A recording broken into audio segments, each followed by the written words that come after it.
Hello बच्चों, let's read the question.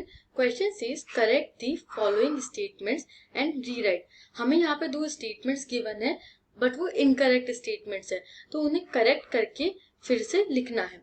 Let's see the statements. First statement is during the 17th and 18th centuries it was difficult for new merchants to set up business in towns due to shortage of raw material। 17th और 18th century में new merchants को towns में business setup करने में difficulties होती थी shortage of raw material की वजह से। Second statement is before the age of machine industries iron and steel goods from India dominated the international market. Machine age के पहले, मशीन इंडस्ट्रीज की एज के पहले आयरन और स्टील गुड्स इंडिया के इंटरनेशनल मार्केट को डोमिनेट करते थे। Let's see the key concept. Key concept is industrialization of Britain. Britain का इंडस्ट्रियलाइजेशन होता है और उसका इम्पैक्ट हम इंडिया के इंडस्ट्रियलाइजेशन पे भी देखते हैं। जो फर्स्ट स्टेटमेंट है it is related to proto industrialisation.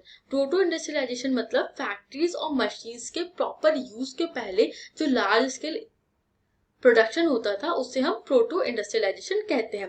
The right statement is during the 17th and 18th centuries it was difficult for new merchants to set up business in towns due to strong guild system।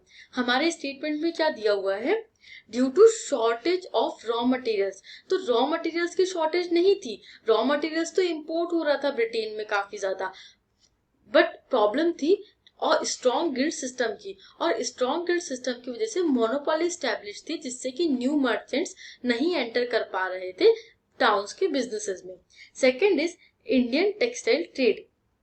India में wide level textile trade था और India का जो textile था वो world level पे dominate करता था।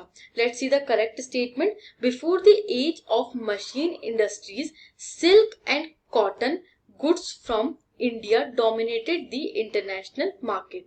यहाँ पे हमें स्टेटमेंट में क्या गिवन है कि आयरन एंड स्टील गुड्स, तो आयरन एंड स्टील गुड्स ने डोमिनेट नहीं किया था, इंडिया के टेक्सटाइल ट्रेड ने, टेक्सटाइल मतलब कि क्लॉथ रिलेटेड जो ट्रेड है उसने डोमिनेट किया था। तो इंडिया के सिल्क और कॉटन गुड्स डोमिनेट करते थे इंटरनेशनल मार्केट को।